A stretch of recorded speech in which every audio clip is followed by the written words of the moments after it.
இன்னைக்கு என்ன ஊழியத்துக்காக வந்திருக்கிறோம்? டெபோரால் பெண்கள் ஐக்கியத்தின் சார்பான ஆண்டு விழாவுக்காக கர்த்தருக்கு நன்றி செலுத்த வந்திருக்கிறோம் இல்லைங்களா? அதனால சரி வேற விதமாலாம் மெசேஜ் எடுத்து பார்த்தா கடைசியில் ஆண்டவர் எல்லாத்தையும் ஆஃப் பண்ணிட்டு இன்னைக்கு காலையில் வேற மெசேஜ் கொடுத்தாங்க. கர்த்தருக்கு ஸ்தோத்திரம். வாசிக்கலாம்.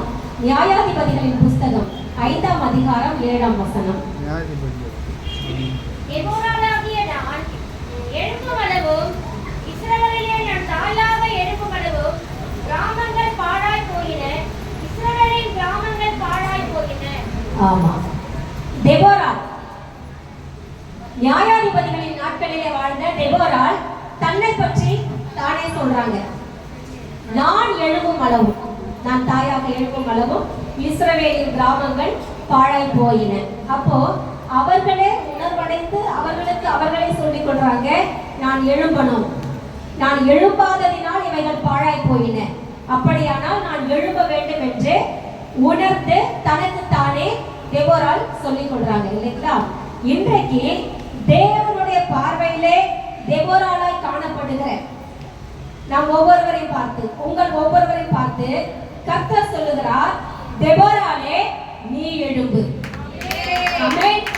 டெபோராளே நீ எழும்பு.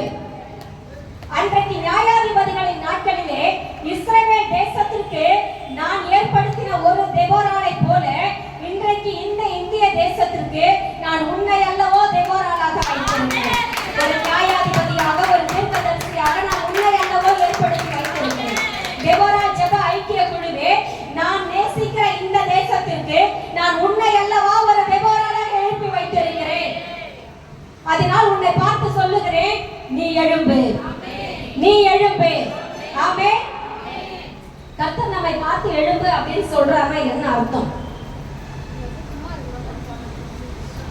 எழும்ப வேண்டிய கட்டாயத்துல இருக்கிறோம்னு அர்த்தம். உட்கார்ந்து இருக்கிறோமா படுத்து இருக்கிறோமா எனக்கு தெரியாது, ஆனால் எழும்ப வேண்டிய கட்டாயத்தில் இருக்கிறோம். அதனால்தான் கர்த்தர் நம்மை பார்த்து சொல்லுகிறார், நீ எழும்பு. எழும்ப வேண்டிய வேலை வந்து விட்டது, அதனால் நீ எழும்பு. ஆமென். எழும்பி நீ நடப்பிக்க வேண்டிய கிரியைகள் சமீபமாய் வந்து விட்டது, அதனால் நீ எழும்பு. இதற்கு மேலே நம்ம எழும்பாம இருந்தா ரொம்ப கஷ்டம் இல்ல? ரொம்ப கஷ்டம். இதற்கு மேலும் கர்த்தருடைய வார்த்தை நம்மை நோக்கி எழும்ப வேண்டிய காலகட்டம் இது, எழும்பிதான் ஆக வேண்டும் என்று வரும் பொழுது இதற்கு மேலும் நாம் எழும்பாமல் இருப்போமானால் ரொம்ப கஷ்டம். சரிங்க, எதற்காக நாம் எழும்ப வேண்டும்? எதற்காக நாம் எழும்ப வேண்டும்? அதே நியாயாதிபதிகள் 5ஆம் அதிகாரம் 7வது வசனத்தை வாசிக்கலாம்.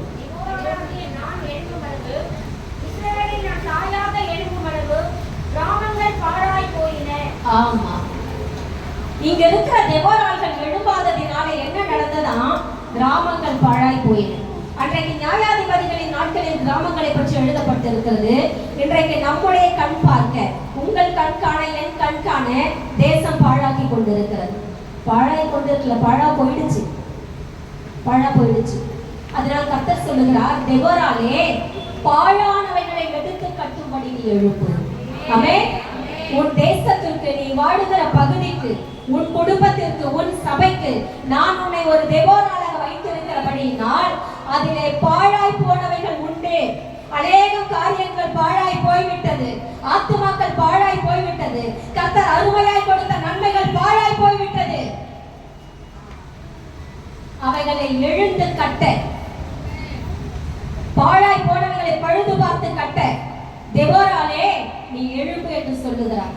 ஆனா இன்னைக்கு நம்ம என்ன தெரியுங்களா பண்ணிட்டு இருக்கிறோம்? பாழா போனதெல்லாம் பார்த்து கதை பேசிட்டு இருக்கிறோம்ல. ஒரு பிள்ளைங்க வாலிப வயசுல கெட்டு போனா ஒரு நாள்ல நமக்கு அது பாரமா இருக்கும். யார் வீட்டு பிள்ளையோ இருக்கட்டும், கேட்க பிள்ளையோ, பொம்பளை பிள்ளைங்க இப்படி ஆயிடுச்சு, ஒரு வயசு பையன் இப்படி ஆயிட்டானே. இன்னைக்கு இந்த பாழ்கடிப்பு தேசத்தில் பெருகி விட்டதுனாலே, எங்கும் அப்படிப்பட்ட பாழ்கடிப்புகளை காணவும் கேட்கவும் செய்கிற காரியங்கள் மிகுதி ஆயிட்டதுனால எல்லாம் நமக்கு செய்தி மாதிரி மாறிடுச்சு. இப்ப என்ன பண்றோம்னா, அந்த பாழ்கடிப்புகள், பலர் வாழ்க்கை பாழா போனது, சபைகள் பாழாய் போயிருக்கிற காரியம், தேசம் பாழாய் போயிருக்கிற காரியங்களை பார்க்கும் பொழுது, கேட்கும் பொழுது இன்னைக்கு அது ஒரு இன்ஃபர்மேஷனா நம்மளுடைய மைண்டுக்குள்ள வர்றதுனால, ஒரு தகவலா நம்முடைய மைண்டுக்குள்ள வர்றதுனால இன்னைக்கு பாரம் இல்லை. நம்மளால முடிஞ்சது, நமக்கு முடிஞ்ச ஒரு கமெண்ட் கொடுத்துட்டு போறோம். அதுல நமக்கு தெரிஞ்ச ஒரு வியாக்கியானத்தை கொடுத்துட்டு போறோம். இந்த வயசுல எப்படி இருக்குதுங்க பாரு. இதுங்களுக்கெல்லாம் உணர்வு இருக்குமான்னு தெரியல. எப்படி போய் இவ்வளவு துணிகரமா பண்ணுதுங்க. பாழாய் போனதை பார்த்து கமெண்ட் கொடுக்கறதுக்கு நம்மளை கத்த வைக்கிறார். அவைகளுக்காய் பரிதவிக்க நம்மை ஏற்படுத்தி வைத்திருக்கிறார். அந்த பாழாய் போனதை எடுத்து கட்ட, அதை சீர்படுத்த கர்த்தர் நம்மை வைத்திருக்கிறார். அதை விட ஒன்று சொல்லணும்னு சொன்னா, பாழா போனதே என்னால உங்களால தான். கரெக்டா? நீங்களும் நானும் எழும்பாமல் போனதினால்தான் இன்றைக்கு தேசம் பாழாய் போனது. இன்றைக்கு வாலிப சந்ததி பாழாய் போனது. நாம் கண் காண நாம் பார்க்கிற பல பாழ்கடிப்புகளுக்கு காரணம், நாம் முழங்கால்களை முடக்க வேண்டிய நேரத்திலே, முடக்க வேண்டிய விதத்திலே முடக்காமல், நாம் கண்ணீர் சிந்த வேண்டிய அளவுக்கு சிந்தாமல், நம்முடைய தேசத்திற்காய், நம்முடைய ஜனங்களுக்காய் தேவ சமூகத்திலே நிற்க வேண்டிய அளவு நிற்காமல், மன்றாட வேண்டிய அளவு மன்றாடாமல், பரிதவிக்க வேண்டிய அளவு பரிதவிக்காமல் போனதுதான் இந்த பாழ்கடிப்புக்கு காரணம். உலகத்துக்கு ஒளியாக வைத்த நானே மங்கி போனதுதான் காரணம். அப்போ என் தேசம் கெட்டு போக, என் ஜனம் கெட்டு போக, என் வாலிப தலைமுறை கெட்டு போக நான் தான் காரணம் என்கிற உணர்வு இல்லாமல் இன்றைக்கு அவர் அந்த காரியங்களை பார்த்து நானு விளக்கம் கொடுத்து கொண்டிருக்கிறேன். என்னால் முடிந்த பரியாசத்தை செய்து கொண்டிருக்கிறேன். கர்த்தர் சொல்றார், பார்ப்பதையெல்லாம் பார்த்து பரியாசம் செய்வதற்கும் அதற்கு பதில் சொல்வதற்கும் தெபோராளே நான் உன்னை எழுப்பவில்லை.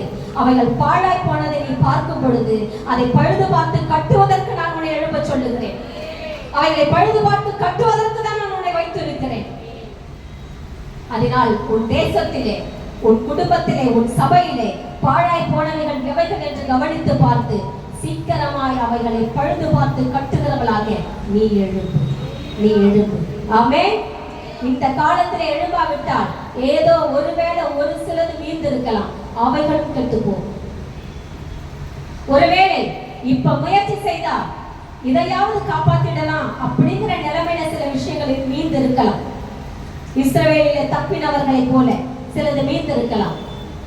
இந்த காலத்திலும் நான் எழும்பாவிட்டால் மீந்து இருக்கிற அந்த கொஞ்சத்தையும் நான் இழக்க வேண்டியிருக்கும். ஒருவேளை இப்பொழுது பாழாய் போனதை இப்ப நான் முயற்சி செய்தா புதுப்பிச்சிடலாம், அந்த நிலைமையில இருக்கலாம். புதுப்பிக்கவே முடியாது என்கிற நிலைக்கு அது போவதற்குள் அப்ப தேசத்திலே, சபையிலே, நம் குடும்பத்திலே பாழாய் போனவைகளை நாம் எழுந்து கட்ட வேணும் அப்படின்னு சொன்னா, நான் உத்தமமாய் சொல்லுகிறேன், நான் எதுலெல்லாம் பாழா போயிருக்கிறேன்னு உட்கார்ந்து யோசிக்கிறேன். இன்னைக்கு ஏன் நான் பரிதவிக்க வேண்டிய ஒரு காரியத்தை பார்த்தா எனக்குள்ள பரிதவிப்பு வரல, நான் பாதிக்கப்பட வேண்டிய காரியத்தை பார்த்தா ஏன் எனக்குள்ள பாதிப்பு வரல அப்படின்னு சொன்னா, நான் எங்கேயோ பாழா போயிருக்கிறேன். எனக்குள் கர்த்தர் கொடுத்த நன்மைகள், நல்ல சுபாவங்கள், நல்ல குணாதிசயங்கள், அபிஷேகமா இருக்கலாம், வல்லமையா இருக்கலாம், வரங்களா இருக்கலாம், ஆத்ம பாரத்தோடு ஜெபிக்கிற கிருபைகளா இருக்கலாம்.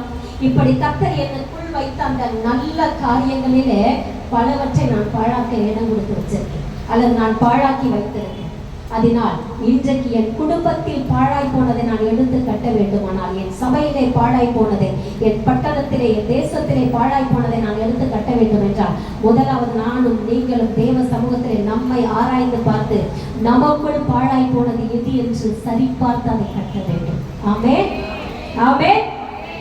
அதனால் கர்த்தர் சொல்லுகிறார், பாழாய் போனவர்களை கட்டுகிறவளாக தெபோராளே நீ எழுப்பு என்று சொல்லு. ஆமென், அல்லேலூயா.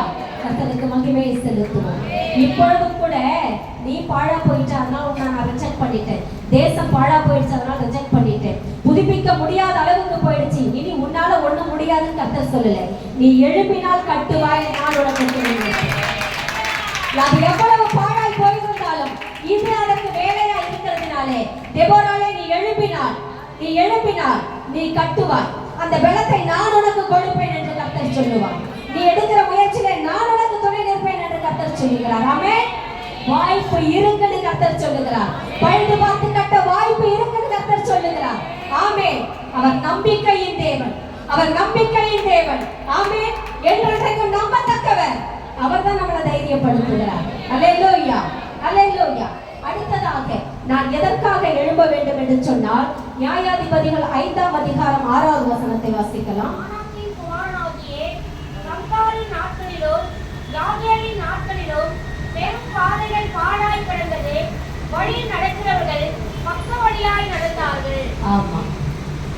மேலும் பாதைகள் பாழாய் போயிடுச்சான்.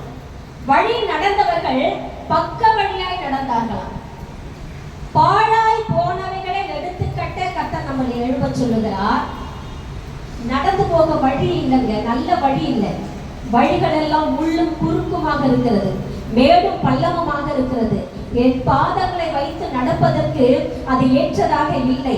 ஒருவேளை அந்த பாழாய் போன வழியிலே நான் நடப்பேனானால் என் கால்கள் சிதைக்கப்படலாம், பாதிக்கப்படலாம். அதனால ஜனங்க என்ன பண்றாங்களாம், பக்க வழியாய் நடந்து போறாங்க. இது ஆவிக்குரிய ரீதியா எடுத்து பாருங்க. ஆவிக்குரிய மார்க்கம் நம்முடைய கிறிஸ்தவ மார்க்கம். அதிலே இன்றைக்கு நானே வழி என்று சொன்ன இயேசுவை உண்மையாய் காண்பிக்கிற போதகங்கள், தீர்க்க தரிசனங்கள், உபதேசங்களை விட தேவஜனத்தை பக்க வழியாய் நடத்துகிற வழிகள் அதிகமாகிவிட்டது. கள்ள போதகங்கள், கள்ள தீர்க்க தரிசனங்கள், கள்ள ஆராதனைகள். எந்த அளவுக்கு அப்படின்னு சொன்னா, பலிபீடத்தில் நின்று சினிமா பாடலை பாடி தீர்க்க தரிசனம் சொல்லுகிற அளவுக்கு. அதை விட கொடுமை, சினிமா பாடலை பாடி ராபோஜனமாகிய கர்த்தருடைய சரீரமும் அப்பமுமாகிய ரத்தமுமாகிய ராபோஜனத்தை கொடுக்கிற அந்த பந்தியின் பாடல் இன்னைக்கு சினிமா பாடல் பாடி கொடுக்கிறாங்க.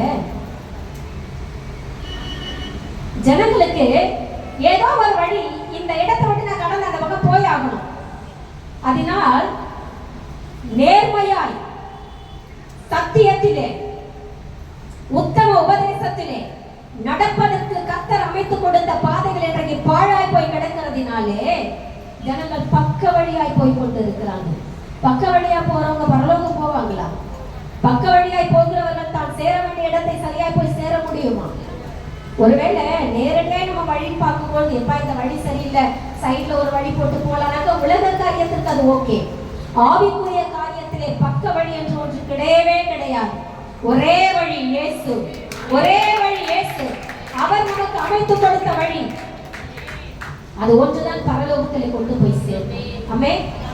ஆண்டவர் சொல்லுகிறார், பாழாய் போனதை சீர்படுத்தினா மட்டும் போதாதம்மா, ஜனங்கள் நடக்க பாதை இல்லாமல் நானே வழி என்று சொல்லி நான் வைத்து போன அடிச்சுவடுகளை பார்த்து அதில் நடக்க முடியாதபடி பல காரியங்களால் அந்த பாதைகள் பாழாய் கிடக்கிறது. அதனால் ஜனங்கள் பக்க வழியாய் போய் கொண்டிருக்கிறார்கள். பக்க வழியாய் போகிறவர்கள் பாதாளத்திலே போய் சேர்ந்து விடுவார்கள். எனவே நான் அமைத்து கொடுத்த என் மார்க்கத்திலே, நான் அமைத்து கொடுத்த என் வழியிலே ஜனங்கள் வருவதற்கு நீ பாதை அமைக்கிறவளாக எழுப்பு, நீ பாதை அமைக்கிறவளாக எழுப்பு. ஆமென். அதான் ஆண்டவர் ஏசாயா 58:12 எழுதியிருப்பாங்க. வாசிங்க. உன்னிடத்திலிருந்து தோன்றினவர்கள் பூர்வ முதல் பாழாய் கிடந்த ஸ்தலங்களை கட்டுவார்கள். தலைமுறை தலைமுறையாக இருக்கும் அஸ்திபாரங்கள் மேல் நீ கட்டுவாய். சிறப்பானதை அடைக்கிறவன் என்றும் குடியிருக்கும்படி பாதைகளை திருத்துகிறவன் என்றும் நீ பெயர் பெறுவாய். ஆமென். இந்த ரெண்டு விஷயம் இதில் அடங்கிருச்சு பாருங்க. பாழானவைகளை கட்டுகிறவர்கள், குடியிருக்கும்படி பாதைகளை அமைக்கிறவர்கள். உன்னிடத்திலிருந்து தோன்றுகிறவர்கள் இப்படிப்பட்டவர்களாய் இருப்பார்கள் என்று கர்த்தர் வாக்கு பண்ணி இருக்கிறார். இந்த வாக்குத்தத்தம் எத்தனையோ தரம் நம்மோடு பேசி இருக்கோம் இல்லையா? கர்த்தர் திரும்ப ஞாபகப்படுத்துகிறார். நீங்க கேட்கலாம், என்னிடத்திலிருந்து தோன்றுகிறவர்கள் தானே இதை செய்வாங்கன்னு எழுதியிருக்கு, நான் இதை செய்வேன் எழுதலையே. திராட்சை செடியிலிருந்து திராட்சை பழம் தாங்க வரும் இல்லையா? வாழை மரத்திலிருந்து வாழைப்பழம் தான் வரும். நான் பாழானவர்களை கட்டுகிறான் என்று இருப்பதினால் தான் என் பிள்ளைகளுக்குள் அந்த கிருபை வருகிறது. நான் பாதைகளை அமைக்கிறவள் என்கிற கிருபை பெற்றதினால் என் பிள்ளைகளுக்குள் அந்த கிருபை வருகிறது. ஆமென், ஆமென். இந்த ஆண்டவர் சொல்றாரு, உன்னிடத்திலிருந்து தோன்றினவர்கள் பூர்வ முதல். அதை எப்படி சொல்லலாமா? தாய் 8 அடி பஞ்சா குட்டி 16 அடி பையன் சொல்லுவாங்க. ஆண்டவர் சொல்றாங்க, நீயாவது தற்சமய பாழா இருக்கிறதா எடுத்து கட்டுவ, ஆனால் உன்னிடத்திலிருந்து தோன்றுகிறவர்கள் பூர்வ முதல் பாழாக எடுத்து கட்டுவார்கள். அல்லேலூயா, அல்லேலூயா. அப்படியானால் நாம் ஆகட்டும், நம் சந்ததியாகட்டும், பாழானவைகளை எடுத்து கட்டி பாதைகளை அமைக்கிற சந்ததி. ஆமென். பாதைகளை அமைக்கிற தலைமுறை, கர்த்தருக்கு வழியை ஆயத்தம் பண்ணுகிற தலைமுறை. ஆமென். அந்த தெளிவு இல்லாம உட்கார்ந்துட்டு இருக்கிறோங்க, கடமை உணர்வு தெரியாம உட்கார்ந்துட்டு இருக்கிறோங்க. எதற்கு தேவன் நம்ம ஏற்படுத்தி வைத்திருக்கிறார், நாம் என்ன செய்ய வேண்டும் என்கிற தெளிவு இல்லாம உட்கார்ந்துட்டு இருக்கோம். ஆமா இல்லையா? எவ்வளவு பெரிய பொறுப்பை கர்த்தர் நம்ம கையில கொடுத்திருக்கிறாரு. எவ்வளவு பெரிய பொறுப்பு. நம்மை போல சக மனிதர்கள், மாமசமும் ரத்தமும் உள்ள மனிதர்கள், நாமும் பல நேரங்களில் இடறி இருப்போம், தவறி இருப்போம், பலவீனர்கள். ஆனால் அவர்கள் பாழாக்கினதை நீ எழுந்து கட்டு, அவர்கள் நடக்க நீ பாதை அமைத்துக் கொடு என்று சொல்லி எவ்வளவு பெரிய உத்தரவாதத்தை கர்த்தர் நம்ம கையில கொடுக்கிறார் பாருங்க. ஆமென். தெபோராளே, என்ன பண்ண போற? இன்னும் ஒரு வருஷம் உட்கார்ந்து அடுத்த வருஷம் ஆண்டு விழால வந்து கர்த்தர் திரும்ப தெபோராளே எழும்பும் பேச வரைக்கும் உட்கார்ந்துட்டு இருக்க போறோமா? ஏன்னா சில நேரங்கள் பிரசங்கங்கள் கேட்கும் பொழுது இன்னைக்கே எழுந்து ஏதாவது செய்யணும்னு தோணும். நெகேமியா 52 நாட்கள்ல தான் அலங்கம் கட்டினார். 52 மணி நேரத்துல கட்டிடலாம் பாருன்னு தோணும். வீட்டுக்கு போனதும் எங்கேயாவது வெடிச்ச பலூன்ல சத்தமாவது வந்தது, காத்து போறதே தெரியாது. பழைய குருடி இருக்கக்கூடாது. கர்த்தர் நம்மை உத்தரவாதிகளாய் நிறுத்துகிறார். இன்னைக்கு புதுசா நிறுத்தல, இதெல்லாம் அவருடைய அனாதி தீர்மானம். இன்னைக்கு புதுசா ஏதோ பரலோக திறந்து இறங்கி வரல. இன்றைக்கு கர்த்தர் நமக்கு ஞாபகப்படுத்துகிறார். இத்தனை பெரிய உத்தரவாதத்தை, இத்தனை பெரிய பொறுப்பை உண்மையை வைத்திருக்கிறேனே, என்ன செஞ்சுட்டு இருக்கிறேன்? சரி, போன காலெல்லாம் போகட்டும், இனி என்ன செய்யணும்? அதை தான் கர்த்தர் இன்றைக்கு பேசிக் கொண்டிருக்கிறார். இனிமேலும் நாம் காலம் தாழ்த்த கூடாது, காலம் தாழ்த்த கூடாது. சரி, மூன்றாவதாக ஃபர்ஸ்ட் தெபோரா எதற்காக எழும்பணும்? இரண்டாவது பாதைகளை செவ்வாய்ப்படுத்த, பாதைகளை அமைக்க எழும்பணும். மூன்றாவது தெபோராலே நீ பட்டயத்தை பிடித்துக் கொண்டு எழும்பு, நீ உன் பட்டயத்தை பிடித்துக் கொண்டு எழும்பு. ஆமென், ஆமென். வாசிக்கலாம் நியாயாதிபதிகள் 5:8. அப்பொழுது யுத்தம் வாசல் வரையும் வந்தது. இஸ்ரவேலிலே 40,000 பேருக்குள்ளே கேடகமும் ஈட்டியும் காணப்பட்டது உண்டோ? ஆமா, யுத்தம் வாசல் வரை வந்ததாம். ஏன்னா நூதன தேவர்களை தெரிந்து கொண்டார்கள். கவனிங்க, கவனிங்க, கொஞ்சம் பேர் இன்னும் தேடுறோம். கவனிங்க, 306வது பக்கம் எடுத்து வச்சுக்கோங்க. பழைய ஏற்பாட்டுல 307வது பக்கம் எடுத்து வச்சுக்கோங்க. கொஞ்ச நேரம் அந்த பக்கத்தை திருப்ப வேண்டாம். நூதன தேவர்களை தெரிந்து கொண்டார்கள். யுத்தம் வாசல் வரை வந்தது. இஸ்ரவேலிலே 40,000 பேர்களுக்குள்ளும் கேடகமும் பட்டயமும் இருந்ததுண்டோ? இல்லைங்கிற அர்த்தத்துல சொல்றார். யுத்தம் வாசல் வரைக்கும் வந்தது. அப்படியானால் யாகேலின் நாட்களிலே கிராமங்களும் பெரும் பாதைகளும் பாழாய் போவதற்கு காரணம், பாழாக்கினவனை எதிர்த்து நிற்பதற்கு பட்டயம் பிடிக்கிறவர்கள் அன்னைக்கு இல்லை. என்ன நடந்ததோ நமக்கு தெரியாது, நமக்கு மொத்த வரலாறும் நமக்கு தெரியாது. ஆனால் ஒன்று புரிகிறது இந்த வசனத்தின்படி, ஈட்டியும் காணப்பட்டதுண்டோ, கேடகமும் ஈட்டியும் காணப்பட்டதுண்டோ. கேடகம், எதிராளி நம்மை தாக்கும் பொழுது அவனிடத்திலிருந்து நம்மை பாதுகாத்துக் கொள்வதற்கு நமக்கு பாதுகாவலாய் பிடிப்பது கேடகம். ஈட்டி நம்மை தாக்க வருகிற எதிராளியை நாம் தாக்குவதற்கு, அவனை பாதிப்பதற்கு நாம் பயன்படுத்துகிற ஒரு ஆயுதம். யுத்தம் வாசல் வரை வந்தது. ஆனால் கேடகத்தையும் ஈட்டியும் பிடிக்கிறவங்க இல்லை என்பது போல இந்த வசனம் எழுதப்பட்டிருக்கிறது. ஒருவேளை அன்றைக்கு யுத்தத்திற்கு ஆட்கள் இல்லாததினால், அல்லது ஒருவேளை ஆட்களும் இருந்து யுத்தத்துக்கு தேவையான ஆயுதங்கள் இல்லாததினால், யோனத்தான் சவுல் காரியத்தில் அப்படிதான் எழுதப்பட்டிருந்தது. யோனத்தான் சவுலை தவிர வேறு யாரிடத்திலும் பட்டயம் இல்லை. எதிராளி தந்திரம் பண்ணிட்டான். அந்த மாதிரி இங்கே பட்டயம் இல்லை என்பதை போல, அல்லது பட்டயம் பிடிக்கிறவர்கள் இல்லை என்பதை போல குறிக்கப்பட்டிருக்கிறது. எனவேதான் கிராமங்கள் பாழாய் போயின, பெரும்பாதைகள் பாழா போயின. எதிராளியானவன் உட்புகுந்து எல்லாவற்றையும் பாழடித்து விட்டு போய்விட்டான். கர்த்தர் இன்னைக்கு சொல்லுகிறாரு, பாழாய் போனதை ஒரு பொருள் நீ சீர்படுத்தணும். இனிமேலும் பொல்லாங்கன் வந்து பாழாக்கி விடாதபடிக்கு நீ எதிர்த்து நிற்கணும். அதனால் தெபோராலே, நான் உனக்கு கொடுத்திருக்கிற உன் ஆவியின் பட்டயத்தை பிடி, உன் பட்டயத்தை பிடித்துக் கொண்டு நீ எழும்பு. இது யுத்தத்தின் காலம், இது யுத்தத்தின் காலம். எதிராளியோட முகமுகமாய் நின்று நாம் யுத்தம் பண்ண போகிற காலம். அது மனுஷ வல்லமையாக இருக்கலாம், பிசாசின் வல்லமையாக இருக்கலாம். மனுஷ வல்லமையை வெட்டி வீழ்த்த போறதில்லை. அதுதான் ஆவிக்குரிய பட்டயம். அது எங்க எப்போ யாரை எப்படி குத்தணும் எப்படி வெட்டணும் தெரியும். ஆமென் ஆமென். ஆண்டவர் சொல்லுகிறார், உன்னை கொண்டு நான் பாழானவைகளை எடுத்து கட்ட போகிறேன், உன்னை கொண்டு நான் பாதைகளை செம்மைப்படுத்த போகிறேன். அதை பார்த்துட்டு ஏற்கனவே பாழாக்கணும் சும்மா இருக்க மாட்டான். ஏதோ நான் சொல்லிட்டேன்னு சொல்லிட்டு ஒண்ணுமில்லாம நீ இறங்கி செயல்பட்டுட முடியாது. அதனால் சொல்லுகிறார், ஒருவேளை பாழானவைகளை எடுத்து கட்ட பாதைகளை செம்மைப்படுத்த நீ அர்ப்பணித்து செயல்படும் பொழுது வாசல் வரையிலும் யுத்தம் வரலாம், வாசல் வரையிலும் யுத்தம் வரலாம். பயப்படாத. பட்டயத்தை பிடி, பட்டயத்தை பிடி, ஆவியின் பட்டயத்தை பிடி. வாசல் வரைக்கும் தான் வரும், வாசல் வரைக்கும் மட்டும்தான் அதனால வர முடியும். பட்டயத்தை பிடிச்சிட்டாக்கா முடிச்சிடலாம். ஆமென் ஆமென். இப்ப கர்த்தர் சொல்லுகிறார், ஆவியின் பட்டயம் எபேசியர்ல போய் படிச்சு பாரு.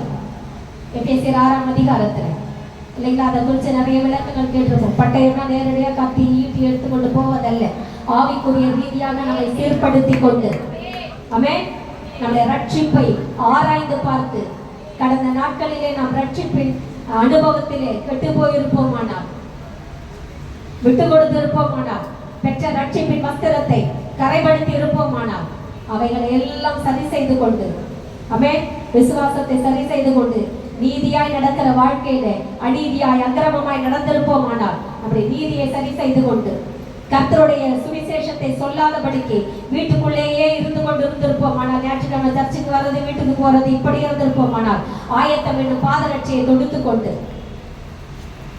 நிறைய நாள் பைபிள் வாசிப்பே கிடையாது, ஜெபத்துல வசனம் சொல்லி ஜெபிக்கிறதே கிடையாது, வசனமே மறந்து போச்சு என்கிற நிலையில் இருப்போமானால் ஆவியின் பட்டயமாகிய வசனத்தை பிடித்துக் கொண்டு ஒரு நிர்வாணம் காணப்படாதபடிக்கு எழுதப்பட்டிருக்கிறது. ஆவிக்குரிய ரீதியாய் பொதுமக்கள் மத்தியிலே புறஜாதிகள் மத்தியிலே நம்முடைய நிர்வாணம் காணப்படுமானால், ஆவிக்குரிய வஸ்திரம் விலகி இருக்குமானால் இடைக்கச்சையை கட்டி கொண்டு வஸ்திரத்தை காத்துக்கொண்டு பட்டயத்தை பிடித்துக் கொண்டு எழுப்பணும். ஆமென். சும்மா கிடையாது, எடுத்தோடனே யுத்தத்துல இறங்கிடக்கூடாது. சீர்படுத்த வேண்டியதை சீர்படுத்தணும், சரி செய்ய வேண்டியதை சரி செய்து கொண்டு எதிராளியை எதிர்ப்பதற்கு திராணி உள்ளவர்களாக போய் நிற்க வேண்டும். நம் சுயபலத்தால் அது முடியாது. ஆமென் ஆமென். இப்ப கர்த்தர் சொல்லுகிறார், உன் பட்டயத்தை பிடித்துக் கொண்டு நீ எழுப்பு. ஆமென். என்னிலிருந்து முயற்சி செய்வோமா, அர்ப்பணிப்போமா? சரி. பாராக்கோடை நிற்கும்படி நீ எழும்பு. தெபோராளே, பாராக்கோடை நிற்கும்படி நீ எழும்பு. நியாயாதிபதிகள் 5:1 அப்படியே போலாம். பாராக்கும் தெபோராலும் எழுந்து பாடின பாடல், இணைந்து பாடின பாடல் என்று எழுதியிருக்கிறது. இங்கே பாராக்கும் தெபோராலும் இணைந்துதான் செயல்படுகிறார்கள். யார் இந்த பாராக்? ராணுவ தளபதி, ராணுவ தளபதி. நம்முடைய ஆவிக்குரிய வாழ்க்கையில நம்முடைய ராணுவ தளபதி யார்? ஆசிரமம் மட்டும்தான் சொல்றாங்க. இங்க யாருக்கும் யுத்தம் பண்ணிய பழக்கம் இல்லையோ, அப்புறம் லீடரை தெரியலையப்பா. யாருமே தெபோரால் ஐக்கிய குழுல யுத்தம் பண்ணினதே கிடையாதா? யுத்த சேனையில் யாருமே கிடையாதா? தளபதி பேர் கேட்டா தெரியலையே. நம்முடைய ராணுவ தளபதியா? கர்த்தராகிய இயேசு கிறிஸ்து, சேனைகளின் கர்த்தர் என்பது அவருடைய நாமம். இஸ்ரவேலின் ராணுவங்களின் தேவனாகிய கர்த்தர் என்பது அவருடைய நாமம். ஆமென் ஆமென். அன்றைக்கு ராணுவ தளபதியாகிய பாராக்கோடை தெபோரால் நின்றதினால் இஸ்ரவேலுக்கு ஜெயம். இன்றைக்கு நம்முடைய ராணுவ தளபதியாகிய நம் ஆண்டவர் இயேசுவோடே, உம்முடைய பட்சத்திலே நான் இருக்கிறேன் ஆண்டவரே என்று சொல்லி உன்னுடைய பாராக்கோடை நீ நில். ஆமென்.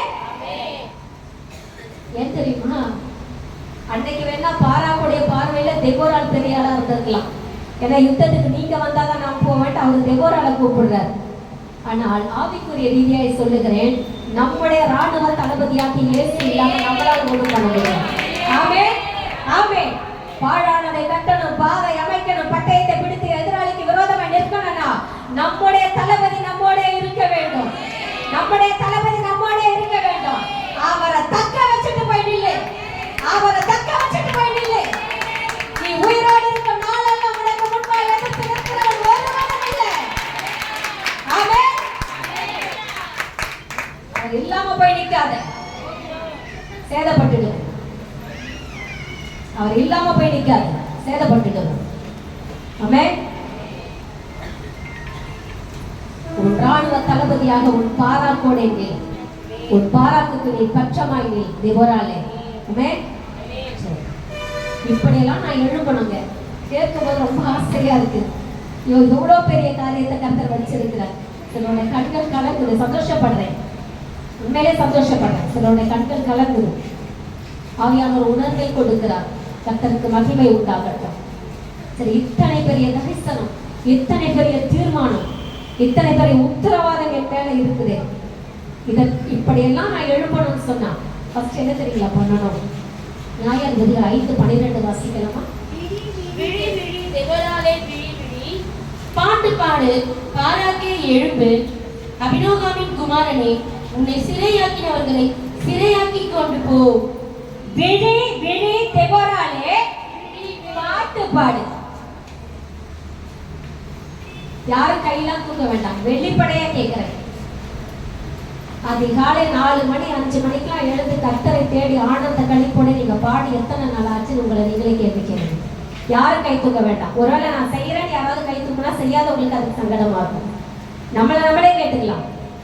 ஆதி அன்பன் நினைச்சு பாருங்க, ஆதி காலத்தை நினைங்க. அதிகாலையில 3 மணிக்கோ 4 மணிக்கோ 5 மணிக்கோ அந்த விடியற் காலத்துல அந்த வெளிச்சம் வருவதற்கு முன்பாக படுக்கையை விட்டு தூக்கத்தை விட்டு விழித்துக் கொண்டு நான் கர்த்தரை தேடி எத்தனை நாள் ஆகிறது என்று உங்கள் மனசாட்சிக்கிட்ட நீங்களே கேள்வி. இது குற்றப்படுத்துகிற காரியம் என்ன? படுக்கையில இருக்கிறேன், நான் அந்த படுக்கையை விட்டு எழுப்பணும்னு சொன்னா ஃபர்ஸ்ட் என் கண்களை விழிக்கணும், தூக்கத்துல வந்து விழிக்கணும். விழிச்சாதானே நான் எழுப்ப முடியும். பாராக்கை பட்சமாகவும் பக்கத்துல வைத்துக் கொள்ளணும்னா விழிக்கணுமே, தேட வேண்டிய சமயத்துல தேடணுமே, பற்றி கொள்ள வேண்டிய அளவு பற்றி கொள்ளணுமே. அதிகால ஜபம் கெட்டு போச்சா? உபவாச ஜபங்கள் ஆரம்ப நாட்கள், இந்த நாள் என் உபவாசனா அந்த நாளை யாருக்கும் தரமாட்டோம். இன்னைக்கு பல காரணங்கள். ரொம்ப கட்டாயம் பண்ணாங்க ஃபங்க்ஷன், அதனால சாப்பிட்டுட்டங்க பிரியாணி, மறுத்து போச்சுங்க. சில நேரத்துல நமக்கு இதை குற்றப்படுத்தும்படி அல்ல, நம்முடைய நிலைமை. கர்த்தருடைய ஊழியக்காரியாக இதை நின்று பேசுகிறேன். எத்தனை பேர் தெரியுங்களா வெளியில சொல்ல முடியல, சிஸ்டர் ஊழியம் பண்றேன், என்னால காலையில எழுந்திருக்கவே முடியலன்னு சொல்றாங்க. சும்மா கற்பனை பண்ணிட்டு இங்க பேசுங்க. ஆவிக்குரிய ரீதியா பலருக்கு கவுன்சிலிங் கொடுக்கறதுனால பலருடைய புலம்பல் இதுதான், எழுந்திருக்க முடியல. எங்க விட்டோம், எங்க விட்டோம்? யோசி. தெபோராளே, கர்த்தருடைய பட்சத்திலே கர்த்தருடைய யுத்தத்தை நடப்பிக்க கர்த்தர் விரும்புகிற காரியங்களை செய்ய நீ எழும்ப வேண்டுமானால் ஃபர்ஸ்ட் நீ விழித்துக் கொள்ள வேண்டும். உன் தூக்கத்தின் லிட்டரலா நேரடியாய் இந்த மாம்சத்தின் தூக்கத்திலிருந்து நீ விழிக்க வேண்டும். உன் தேவனை தேடுகிற அந்த அர்ப்பணிப்புக்குள் நீ திரும்ப வர வேண்டும். அடுத்தது ஆவிக்குரிய ஒரு விழிப்பு நமக்கு வேண்டும். ஆண்டவர் சொல்ற தெளிந்த புத்தி உள்ளவர்களா இருங்கள். நம்மை சுற்றி என்ன நடக்கிறது, நம் குடும்பத்துக்கு என்ன நடக்கிறது, நமக்கு என்ன நடக்கிறது, நம்மை சுற்றி நடக்கிற காரியங்களிலே ஆண்டவர் என்ன செய்து கொண்டிருக்கிறார், எதிராளியானவன் என்ன செய்து கொண்டிருக்கிறான், மனுஷ காரியங்கள் என்ன, விழிப்பு வேணும். கவனித்து பார்த்தாதான் காரியங்களை நடத்த முடியும். கண்ணை மூடிட்டு முடியுமா? ஒரு ரோட்ல நடந்து போறோம், கண்களை திறந்து நம்மை சுற்றி என்ன நடக்குது, இங்க மேடு இருக்கா, பள்ளம் இருக்கா, இங்க வண்டி போகுதா, மனுஷன் நடக்கிறாங்களா, மாடு நடக்குதா, இதையெல்லாம் பார்த்தாதானே ஆபத்து இல்லாம கவனமா போக முடியும். கண்ணை மூடிட்டு நடந்தா? அப்போ முதலாவது கர்த்தரை தேடும்படிக்கு நேரடியாய் தூக்கத்திலிருந்து விழிக்க வேண்டும். இரண்டாவது கர்த்தரை தேட வேண்டும். இது கடைசி காலம் சமீபமாகி விட்டது என்பதை உணர்ந்து ஆவிக்குரிய விழிப்போடு கர்த்தரை தேட வேண்டும். ஆமென். அப்ப எழும்ப வேண்டுமானால் விழிக்க வேண்டும், எழும்ப வேண்டுமானால் விழிக்க வேண்டும். இன்னைக்கு முடிவு பண்ணுங்க. அதிகால ஜெபம் எங்க அடி வாங்குச்சு? லாக்டவுன் டைம்ல நைட் எல்லாம் டிவி பார்த்துக்கிட்டு நைட் எல்லாம் நிறைய பேர் வீட்டுல 12 மணிக்கு தான் தோசைக்கு அடுப்பு பத்த வைக்கிறது பழகிடுச்சு. ஏன்னா வேலை வெட்டியில எல்லாம் வீட்டுல இருந்தாங்க, மொத்த குடும்பமும் வீட்டுல இருக்கும். தப்பா சரியான்னு சொல்றதுக்கு இல்லை, ஆனால் பழகிடுச்சு. அடுத்த நாள் வேலைக்கு போகிற அவசியம் இல்லாததுனால காலை 8 மணி 10 மணி வரைக்கும் தூக்கும். அதனால அம்மாவுக்கும் காலையில எழுந்திரிச்சு டிஃபன் செய்யறது பொறுமையா செஞ்சா போதுன்றதுனால அவங்களுக்கும் தூக்கும். தூங்குறவங்களை டிஸ்டர்ப் பண்ணக்கூடாதுட்டு அதிகாலை ஜெபத்தை கொஞ்சம் தள்ளி போட ஆரம்பிச்சாங்க. இப்ப ஜெபமே இல்லைங்க. இந்த ரொட்டீன் மாறி போச்சு. ஒழுக்கமா இருந்த பழக்க வழக்கங்கள் மாறி போச்சு. அதன் பிறகு என்ன ஆச்சுன்னா, தனியா உட்கார்ந்து ஜெபிச்சா அனல் இல்லை. அதனால எங்கெல்லாம் கூட்டம் நடக்குதோ ஓட ஆரம்பிச்சோம். ஒரு கூட்டத்தை மிஸ் பண்றது இல்லை. கான்ஃபரன்ஸ்ல ஜெபிக்க ஆரம்பிச்சோம். நான் திரும்ப சொல்றேன், எதுவுமே தப்பு கிடையாது. ஆனால் நிறைய விஷயங்கள் லிமிட்டை கிராஸ் பண்ணிடுச்சு. தனித்து நாம் முயற்சித்து அந்த ஆதி அன்புக்கு திரும்ப வேண்டும், ஆதி நாட்களிலே கர்த்தரை தேடினதை போல தேட வேண்டும் என்கிற அந்த விழிப்புக்கு இடம் தராமல் எப்படியோ இன்னைக்கு ஜெபிச்சா போதும், கணக்குக்கு நான் இன்னைக்கு 1 மணி நேரம் ஜெபிச்சுட்டேன், கணக்குக்கு இன்னைக்கு நான் 2 மணி நேரம் ஜெபிச்சுட்டேன், கணக்குக்கு இன்னைக்கு நான் ஒரு உபவாசம் பண்ணிட்டேன்னு சொல்லி கூட்டத்தோட கூட்டமா இணைந்து தனிப்பட்ட விதத்திலே கர்த்தருடைய சமூகத்தில் விழித்திருக்கிறதை இழந்து போனதினாலே இன்னைக்கு உட்கார்ந்து அனல் இல்லை, தூக்கம் வருது. அதனால அதிகாலையில் எழுந்திருக்க முடியல, தூக்கம் வருது, அமைஞ்சிருச்சு. இது எவ்வளவு நாளைக்கு இதை விட்டுட்டு இருக்க போறோம்? ஆத்மாவை கெடுத்துரும். அண்ணன் சொல்லுகிறார், நீ எழுப்ப வேண்டிய காலம் வந்துட்டது. நீ எழுப்பணும்னு சொல்லி உனக்குள்ள விருப்பம் இருக்குமானால் ஃபர்ஸ்ட் நீ எழுத்துக்கொள். நீ விழிப்பாயிரு, என்னை தேட விழிப்பாயிரு, என் காரியங்களை கவனிக்க நீ விழிப்பாயிரு. முயற்சி எடுங்க. எந்த அளவுக்கு வேலைகளை சீக்கிரம் முடிக்க முடியுமோ முடிச்சுட்டு நேரத்துக்கு படுக்க பாருங்க, படுக்கைக்கு போக பாருங்க. எப்படியாவது முயற்சி பண்ணி அதிகாலை ஜெபத்தை கொண்டு வாங்க. கெஞ்சுங்க, கதறுங்க, அவர்கிட்ட பாதத்துல விழுங்க, மன்னிச்சிருங்கப்பா, எனக்கு கிருபை கொடுங்க, பலன் தாங்க. இனிமேலும் நான் இந்த வாழ்க்கையை தொடரக்கூடாது, இந்த வெதுவெதுப்பான வாழ்க்கையை தொடரக்கூடாது. டேஞ்சர். கர்த்தர் சொல்லிட்டாரு, அனலாயாவது குளிராயாவது இரு. வெதுவெதுப்பா இருந்தா ஆபத்தான நிலைமையில இருக்கிறோம். அப்புறம் நம்மையே அவர் வாந்தி பண்ணிட்டாருன்னா நம்ம யார போய் காப்பாற்ற முடியும்? கரெக்டுங்களா? அதனால் இன்றைக்கு தொடங்கி தீர்மானம் எடுங்க, விழித்துக் கொள்ள தீர்மானம் எடுங்க, தேவ சமூகத்தில் விழித்திருக்க தீர்மானம் எடுங்க. ஆமென், ஆமென். அடுத்ததாக ஏசாயா 52:2 வாசிக்கிறோம்.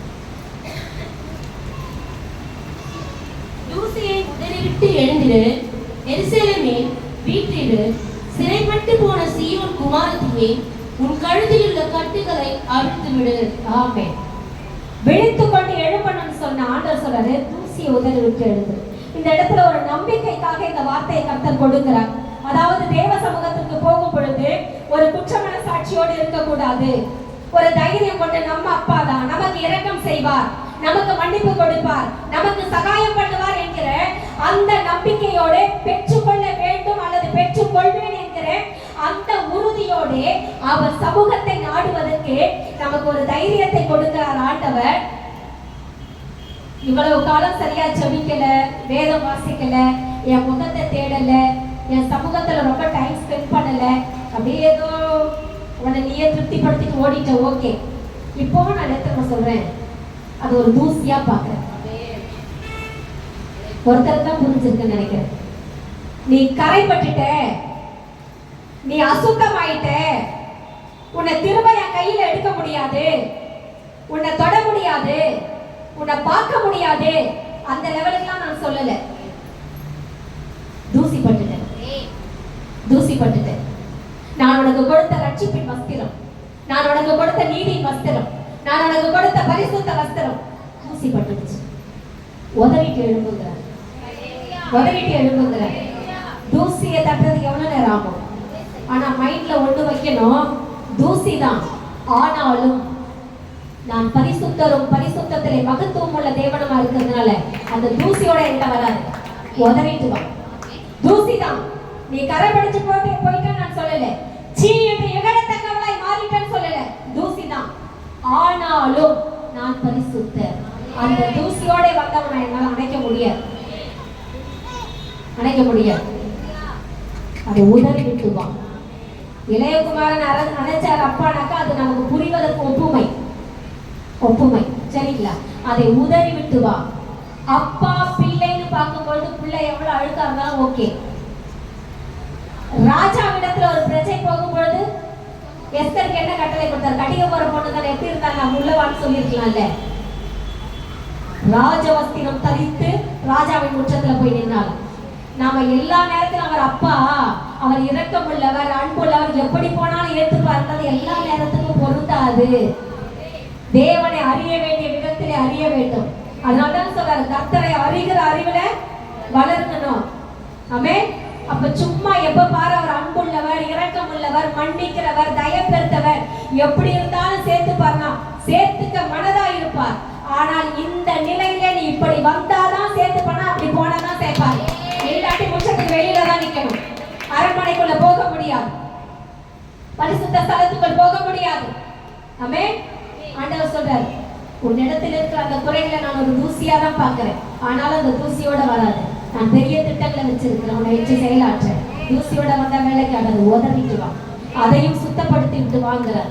தேவ சமூகத்திலே அழுது உபவாசித்து மன்னிப்பு கேளுங்க. இயேசுவின் ரத்தத்தை சொல்லி சொல்லி பரிசுத்தப்படுத்துங்க, பரிசுத்தப்படுத்துங்க. அவரோட ரத்தத்தால மன்னிக்கப்படாத பாவமும் இல்லை, கழுவப்படாத அசுத்தமும் இல்லை.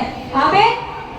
அறிக்கையிட்டு அறிக்கையிட்டு மனக்கசந்து அழுது ஜெபம் பண்ணுவோம், சரி பண்ணிடுவோம். அனைத்துக் கொள்ள ஆயத்தமா இருக்கிறதுனால தான் பேசுறார், சேர்த்துக் கொள்ள சித்தம் இருப்பதனால தான் பேசுகிறார். ஆமென்.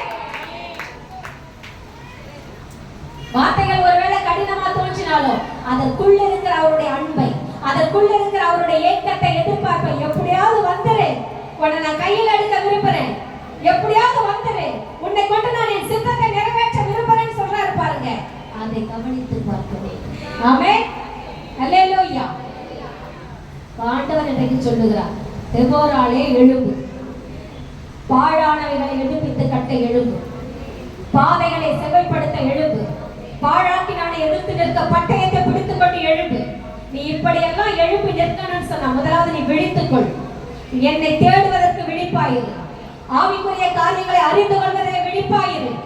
ஒருவேளை நான் அப்படி பண்ணிட்டு ஆண்டவரை, இப்படி பண்ணிட்டு ஆண்டவரை, சத்துரு உன்னை குற்ற மனசாட்சிக்கு உட்படுத்தி, இதை எதற்கு அப்படின்னு சொன்னா, இந்த குற்ற மனசாட்சினாலேயே ஒருவேளை காலையில விழிப்பு வந்தா கூட போய் ஜெபிக்க தோணாது, ஜெபிக்க தோணாது.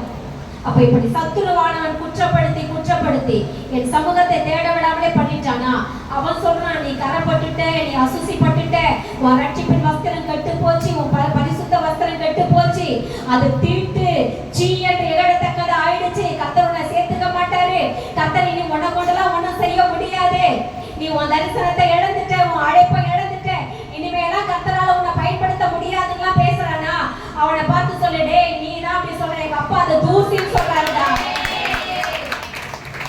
இன்னைக்கு உதறிட்டு போனா என்னை கையில் எடுக்க என் ஆண்டவர் ஆயத்தமா இருக்கிறார். ஆமென். ஆமென். என்னை சிறைப்படுத்தின, என் குடும்பத்தை சிறைப்படுத்தின, என் தேசத்தை சிறைப்படுத்தின, உன்னை சிறைப்படுத்துகிற அளவுக்கு என்னை பலப்படுத்த என் கர்த்தர் ஆயத்தமா இருக்கிறார். ஆமென். அந்த விசுவாசத்தோட கர்த்தர் கிட்ட தாழ்த்துங்க, கர்த்தர் கிட்ட கண்ணீர் சிந்துங்க. ஆனா சத்துரு கிட்ட பேசும்போது தைரியமா பேசுங்க. எதை கொண்டு தெரியுமா? நம்ம நீதியை கொண்டு அல்ல, நம்முடைய பரிசுத்தத்தை கொண்டு அல்ல. நான் எப்படிப்பட்டவனா இருந்தாலும் அவர் உண்மையுள்ளவர், அழைத்தவர் உண்மையுள்ளவர், வாக்கு பண்ணினவர் உண்மையுள்ளவர், அபிஷேகித்தவர் உண்மையுள்ளவர், இன்னைக்கு என்ன திரும்ப அழைக்கிறாரே அவர் உண்மையுள்ளவர். ஆமென். அந்த தைரியத்துல பேசுங்க, அந்த தைரியத்துல பேசுங்க. இப்படி எல்லாம் எழுப்பினால்தான் நியாயாதிபதிகள் 5:7 சொல்லுகிறது, தாயாக எழுப்புபவர். தெபோராளே, நீ என்னதான் தீர்க்கதரிசியா இரு, என்னதான் பட்டயத்தை பிடிச்சி சுழட்டி சுழட்டி யுத்தம் பண்ணுகிற போர் வீராங்கனையா இரு, ஆனால் உனக்குள்ள ஒரு உணர்வு இருக்கணும். என்ன தெரியுமா? என் ஜனத்திற்கு நான் தாய், என் ஜனத்திற்கு நான். இன்னைக்கு நிறைய பெண்கள் கிட்ட பார்க்குற ஒரு பெரிய மிஸ்டேக் என்ன தெரியுங்களா? கொஞ்சம் அபிஷேகம் பெற்று அவங்க ஜெபம் பண்ணி ஏதாவது நடக்க ஆரம்பிச்சிருது, அவங்க ஜெபம் பண்ணா பிசாசு அலறான், கட்டுகள்ல இருந்து விடுதலை ஆகுறாங்க, தீர்க்க தரிசனம் அவங்க மூலமா வருது அப்படின்னு சொன்னா தன்னை ஒரு ஆம்பளை வச்சு மாத்திக்கிறாங்க. எப்படி சொல்றதுனாக்கா, அந்த பெண்மைக்குரிய காரியங்கள், ஒரு தாழ்மை, ஒரு பணிவு, பேச்சுல ஒரு அடக்க ஒடுக்கம், அல்லது கொஞ்ச நாள் போனது எப்படி ஆயிடுதுனாக்கா அது என்னாலதான்ற மாதிரி ஆயிடுது. ஏன் நீதி, ஏன் பரிசுத்தம், நம்மை பற்றின ஒரு மேட்டிமை எண்ணம் வந்து. தெபோராள் என்பதற்கு தேனி என்ற அர்த்தம். தேன் இனிமையானது, பெண் இனிமையானவன். நம்ம அபிஷேகம் அழைப்பெல்லாம் உள்ள இருக்கட்டும், தேவைப்படும் போது யூஸ் பண்ணிக்கலாம். ராணுவத்துல இருக்கிறாங்க, யாரை பார்த்தாலும் சண்டை போட்டுக்கிட்டா இருக்கிறாங்க, ரோட்ல போறோம்னா பிடிச்சி அடிச்சுக்கிட்டா இருக்கிறாங்க. சிலர்லாம் பார்த்தா அவங்க ராணுவ வீரர்களும் கண்டுபிடிக்கவே முடியாது. எல்லையில ஃபைட் பண்ணுவாங்க. மக்கள் மத்தியில பாத்தீங்கன்னா சாதாரணமா இருப்பாங்க. ஆண்டவர் சொல்றாங்க, தெபோராளே 1000 தான் உன் இடத்துல வல்லமை, வரங்கள், தீர்க்கதரிசன அபிஷேகங்கள்லாம் இருந்தாலும் நீ ஒரு தாயின்றதை மறந்துடாத. ஏன் தெரியுமா? ஒரு சத்துருவுக்கு முன்பாக போய் நின்று யுத்தம் பண்ணி ஒரு ஆத்மாவை காப்பாற்றுவதற்கு முன்பாக தேவனுடைய சமூகத்திலே ஒரு தாயாக கண்ணீர் சிந்தி அழுகிறவளுக்கு தான் அந்த ஆத்மாவுடைய பாரம் தெரியும். கர்த்தருடைய சமூகத்திலே கண்ணீர் சிந்தி ஆத்துமாக்களுக்காக பாரப்படாத யாராலும் சத்துருக்கு முன்பாக நின்று ஜெயம் எடுக்க முடியாது. உண்மையான ஆத்ம பாரம் இல்லாமல் யுத்தம் பண்ணுகிறவர்களுடைய யுத்தத்தின் நோக்கம் சரியாக இருக்காது. ஆத்துமாக்களை காக்க வேண்டும், அழிவுக்கு தப்ப வேண்டும் என்கிற அந்த பாரம் இல்லாமல் வெறும் அபிஷேகத்தையும் வரங்களையும் வல்லமையும் மட்டும் வைத்துக் கொண்டு சத்துருக்கு முன்பாக ஒருத்தங்க போய் நிற்பாங்கன்னு சொன்னா அவங்க நோக்கம் சரியானதா இருக்க வாய்ப்பில்லை. அது சத்துருக்கும் தெரியும். நான் ஆண்டவர் இந்த கடைசி நாட்கள்ல நிறைய இடங்களை நான் பார்க்கிறேன். இந்த எழுப்புதலை குறித்த தாகம் அதிகமாயிற்று. தேசம் எங்கும் சத்துருவினுடைய கிரியைகள் அதிகமாயிட்டதுனால யுத்தத்துக்கு கொடுக்கிற முக்கியத்துவத்தை ஆத்ம பாரத்தோடு ஜெபிக்கிற ஜெபத்துக்கு நீங்க நிறைய பேர் கொடுக்கறது இல்லை. ஒரு காலத்துல தேவ சமூகத்துல கண்ணீர் சிந்தி மன்றாடி ஜெபித்தவர்கள் கூட இன்னைக்கு வழக்கால் பட்டா எடுத்த உடனே யுத்தம் பண்ணதான் ஆரம்பிக்கிறாங்க. பல இடங்களுக்கு நாங்க ஊழியர்களுக்கு போய் ஜெபலாம் நடத்துறதுனால எங்களுக்கு தெரியும். சில இடங்களுக்குலாம் வருஷ கணக்கில் போறோம் இல்லையா, இன்னார் எப்படி ஜெபிப்பாங்க, இன்னாருக்குள்ள என்ன கிருபை இருக்குன்னு கண்டுபிடிக்க முடியும். அப்படி உள்ளவர்கள் கூட இன்னைக்கு சில முழங்கால் போட்டதும் அந்நிய பாஷை பேசுறதும் யுத்தம் பண்ணுவதும் அப்ப ரொம்ப வேதனையா இருந்தது பார்க்க. எங்கே அந்த ஆத்தும பாரம்? ஆத்துமாக்கள் மேல எங்க அந்த பரிதவிப்பு, எங்கே அந்த அன்பு, எங்க அந்த மனது இருக்கும்? தாயா இருந்தாதான் இது வரும். உண்மையான தாயுள்ள கொண்டவங்க எந்த பிள்ளைக்கு பிரச்சனைனாலும் கண்ணீர் சிந்துவாங்க.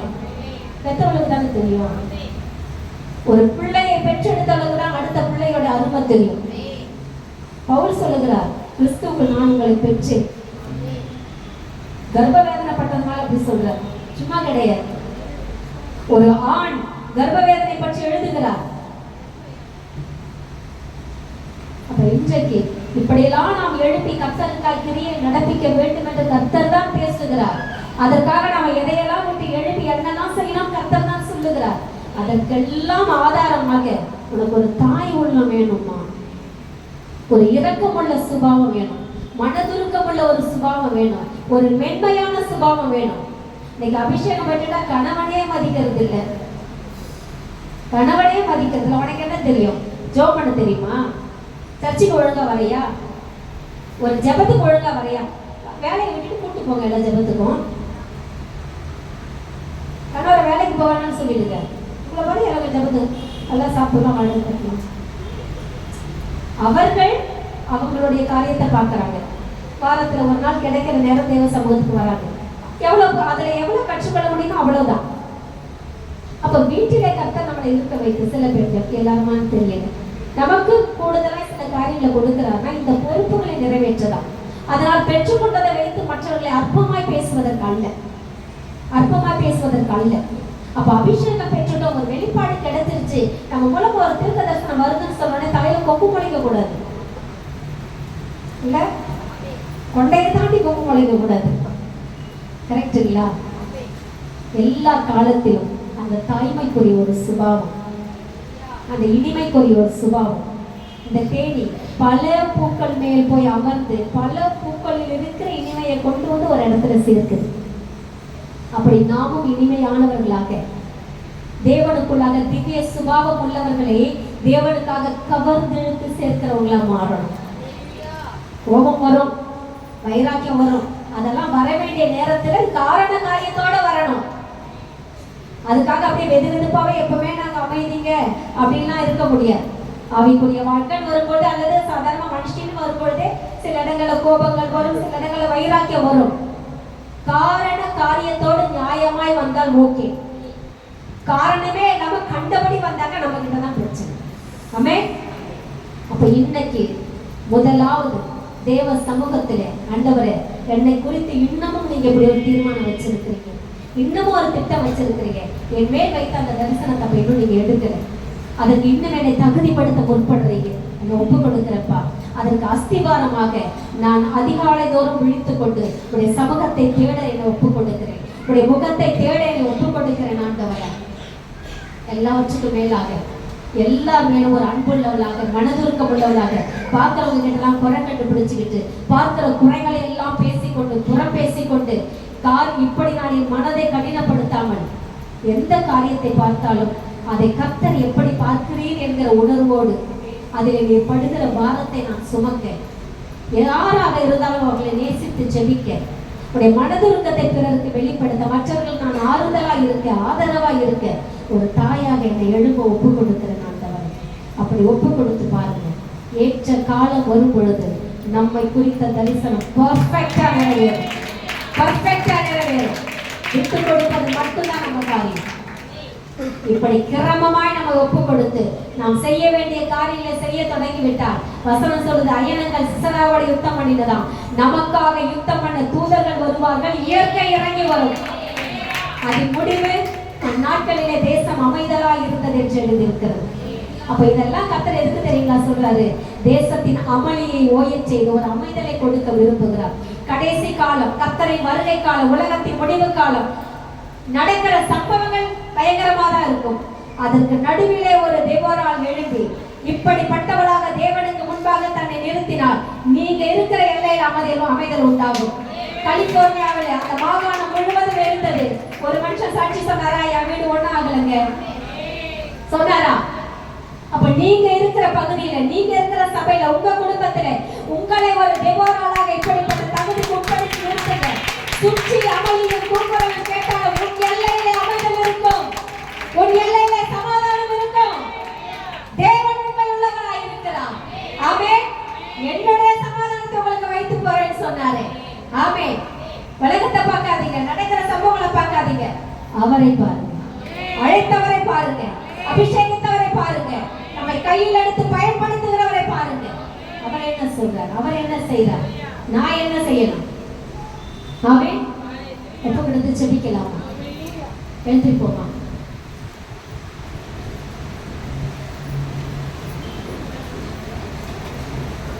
எல்லாரும் கண்களை